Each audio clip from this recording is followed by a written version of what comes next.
Halo teman-teman, hindarilah judi dan semua bentuk judi termasuk judi online. Sebab judi hanya akan membawa sengsara dan derita. Jika kalian melihat komentar spam bot seperti ini, mohon bantuannya untuk melaporkan komentar ini dengan cara seperti ini.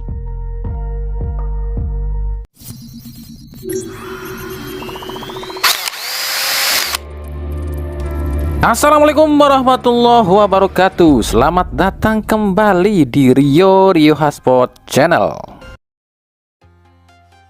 Bursa transfer paruh musim memang belumlah dibuka ya. Dibukanya itu Januari 2026. Tapi justru nih udah banyak banget nih klub-klub yang sibuk nih cari-cari pemain dan akan bongkar pasang pemain. Bahkan yang lebih rame malah di Liga 2 cuy. Nah, di Liga 2 sendiri ada beberapa klub Liga 2 yang katanya sih udah bikin apa nih? Bikin ancang-ancang, bikin negosiasi untuk lanjutan kompetisi nanti di paruh musim kedua. Dan katanya sih pemain-pemain Liga 1 akan diboyong juga nih ke Liga 2. Ada siapa aja ya? Yang pertama dari PSIS Semarang. Usai diakuisisi oleh Diva Fatmawati, PSIS berambisi untuk kembali ke kasta tertinggi Liga Utama Indonesia. Kabarnya sih PSIS akan melakukan perombakan besar-besaran. Sejumlah pemain yang sempat hengkang dari PSIS kabarnya sih akan ditarik pulang. Siapa saja mereka? Yang pertama ada Adi Satrio yang saat ini bermain di Arema. Yang kedua itu ada Wahyu Prastio yang saat ini main di Dewa United. Yang ketiga ada Fredian Wahyu yang saat ini main di Malut United. Yang keempat ada Alfreanda Dewangga yang saat ini main di Persib. Yang kelima ada Rido Syuhada yang saat ini main di Malut United. Yang keenam ada Septian David Maulana yang saat ini juga main di Malut United. Yang ketujuh Gali Freitas yang saat ini main di Persebaya. Dan yang kedelapan adalah Taise Marukawa. Apakah akan terlaksana? Kami pun tak bisa menjamin, namanya juga sebuah negosiasi. Cuma yang udah kelihatan banget nih ngasih kode nih bakalan balik lagi. Satu nama yang paling mencuat adalah Alfreanda Dewangga dari Persib.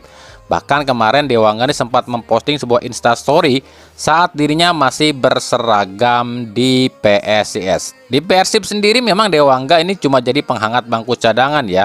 Jadi kemungkinan besar bisa saja Dewangga akan pulang ke PSIS Semarang.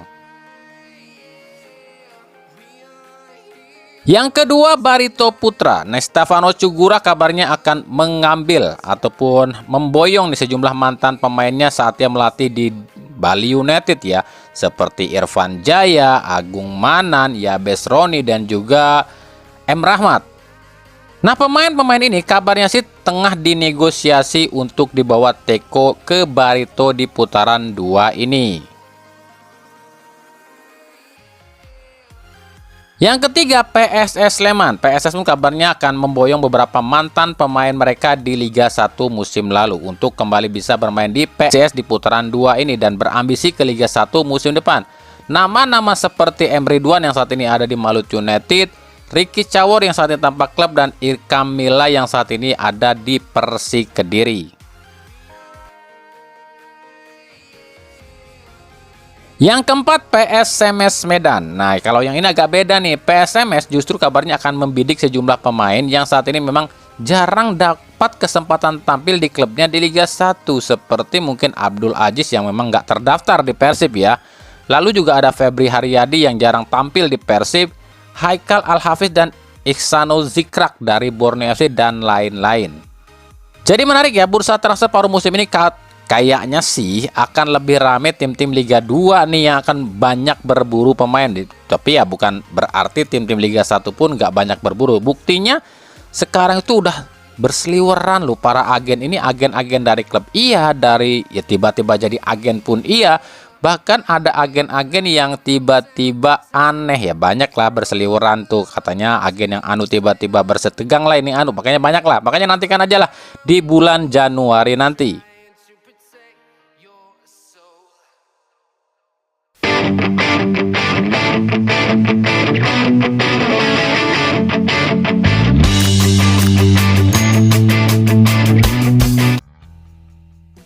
Kita beralih ke Liga 1 alias BRI Super League. Nah, gini loh ya, kami tuh di sini cuma mau ngingetin aja, cuma mau negur aja nih sama PT LIB atau Ferry Paulus.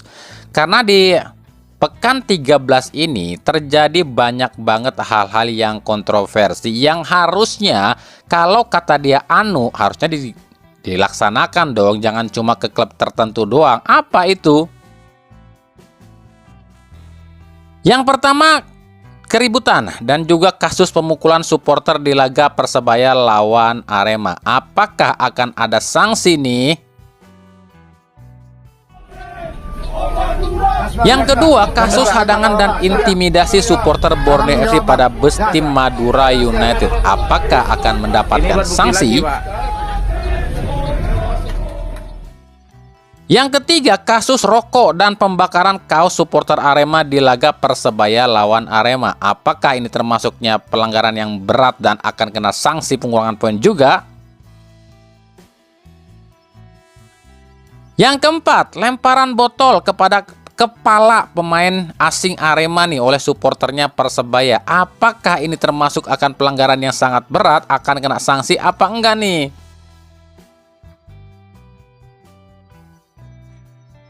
Yang kelima, ada supporter Dewa United yang away pakai atributnya Dewa United di Stadion GBLA. Nah, katanya kalau supporter Persib away akan dikurangin poin tuh Persib. Apakah kalau supporter lain away juga akan dikurangin poin nggak tuh klubnya?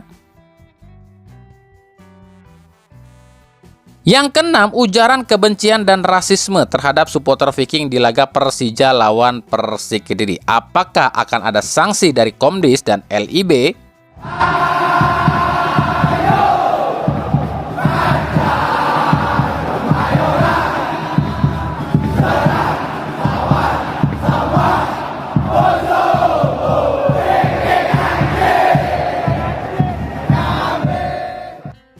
Yang ketujuh, keributan di laga Persita lawan Malut United di akhir-akhir babak kedua. Apakah akan ada sanksi? Dan di laga ini pun ada juga keributan antara supporter tim tamu dengan supporter tuan rumah. Nah, berarti ada supporter tim tamu juga dong.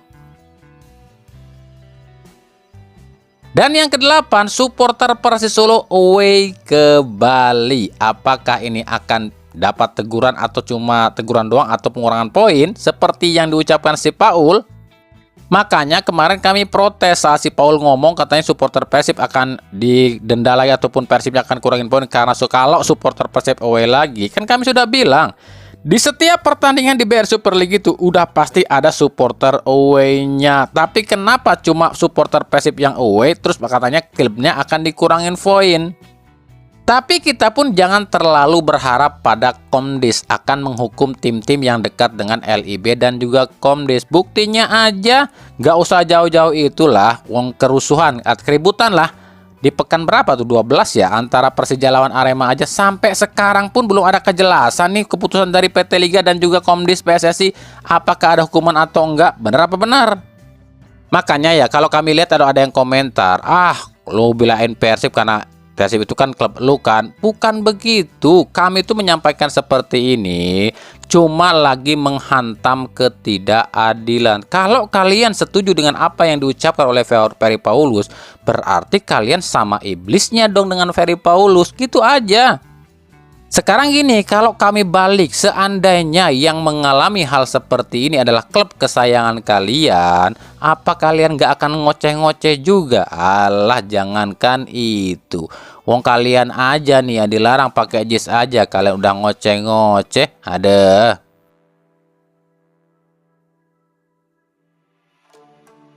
Dari Persib Bandung, nah ini banyak banget yang lainnya, banyak banget DM kami di Instagram, di Facebook juga ya. Tanyanya, Bang, siapa Bang bintang dunia yang kabarnya akan ke Persib? Oke, kami jawab, kami no comment dulu kalau soal ini. Sebab sejauh ini dalam pantauan kami masih samar-samar. Kami aja belum tahu nih siapa sosoknya. Betul, memang kami akui Persib tengah menyeleksi beberapa pemain asing dan mungkin akan mengincar satu pemain asing. Tapi semuanya itu pemain-pemain asing yang itu masih diseleksi lu ya. Karena kalau soal pemain asing, misalnya Persib ambil satu pemain asing lagi, otomatis Persib harus ngebuang satu pemain asing dong. Sementara Persib butuhnya lebih banyak pemain yang berkualitas, entah itu lokal maupun lokalasa asing gitu kan. Nah, solusinya gimana? Makanya Persib saat ini tengah rame diisukan akan ambil para pemain naturalisasi seperti Ole Romeni, Mauro Zylstra, Ragnar Oratmangun, Ivar Jenner, sampai seorang Miliano Jonathan. Tapi itu pun baru sebatas rencana. Karena kami pernah bilang Persib itu punya ambisi yang namanya pemain timnas. Jilid 1 kemarin udah sukses, nah, makanya akan ada jilid 2. Tapi jika pemain Persib rasa timnas atau Persib timnas jilid 2 ini gagal, berarti Persib mungkin pindah rencananya ambil pemain asing. Cuma satu hal yang pasti lo ya, kami yakin manajemen Persib dan Boyan Hodak udah punya rencana lah ya untuk putaran 2. Dan juga mungkin udah lagi seleksi juga nih calon-calon pemain baru yang akan ke Persib. Mungkin apa ya, lagi nunggu sesuatu kali ya, seperti mungkin apakah City Football Group dan Allianz ini akan gabung atau enggak. Kalau beneran dua nama besar ini gabung ke Persib, otomatis rencana buat Persib Timnas Jilid 2 bisa terlaksana. Dan juga kan pemain asingnya mungkin akan berbeda, karena dengan masuknya City Football Group dan Allianz, otomatis akan pemain-pemain bintang pun nggak mustahil masuk ke Persib. Makanya Persib lagi nunggu dulu nih. Jadi bener nggak apa nggak nih City Football Group atau Allianz masuk ke Persib? Kalau jadi kan kita rencananya akan berubah lagi. Bisa aja kan bintang dunia yang kita ambil gitu maksudnya. Yang pasti Persib akan nambah pemain-pemain lokal yang top semua. Maksudnya top ini kan bisa saja mereka pemain timnas ataupun pemain naturalisasi loh ya. Karena kan udah kelihatan sekarang nih pemain-pemain yang ada di Persib sekarang yang kemungkinan akan hengkang di paruh musim. Entah itu mungkin dilepas, entah itu dipinjamkan, atau mungkin ditebus oleh klub lain. Siapa aja mereka? Ya kalian tahu sendiri lah, nantilah kita akan spill kalau udah bursa transfer jalan gitu kan. Sekarang sih udah mulai kelihatan ya. Jadi sebelum bursa transfer dibuka, nikmatin saja semua rumornya. Nama-nama seperti Joy Pelupesi, Asnawi, Marcelino Ferdinand, Mauro Zylstra, Ivar Jenner, Ole Romeni, Miliano Jonathan, Ragnar Oratmangun, dan lain-lain itu kan semua lokal top juga gitu kan. Dan Persib bilang akan nambah pemain lokal top. Tapi kan apakah Persib atau enggak? Ya kami pun nggak bisa jamin karena kan baru sebatas rumor. Dan kalaupun nantinya benar dan sukses Persib Timnas Jilid 2, pemain-pemain tadi bisa didatangkan oleh Persib, ya pasti Persib cuma akan ngambil 1 atau 2 pemain asing baru aja dan akan membuang 1 atau 2 pemain asing aja. Kenapa kami bilang 1 atau 2 pemain asing aja ya? Karena tebakan kami sih 1 atau 2 pemain asing yang akan dilepas dari paruh musim ini. Benar nggak ya? Ya kan itu cuma tebakan. Seperti biasa kami bilang, nggak usah percaya omongan kami. Oke, segitu aja dulu ya episode kali ini. Jadi nanti kalau di kolom komentar ada yang tanya, "Bang, kenapa kok baru upload? Bang, malam banget uploadnya. Kok telat banget, men?" Kami jawab di sini aja. Maaf banget ya kalau durasi video ini pendek karena ya keterbatasan waktu kami. Kami harus tugas negara dulu. Pulang ke rumah juga udah sore baru bikin video ya. Jadi maaf banget loh kalau durasinya agak pendek dan mepet-mepet waktunya. Itu ya udah kami jawab. Jadi nanti jangan nanya lagi, "Bang, kenapa baru upload?" Berarti dia nggak nonton gitu aja, oke?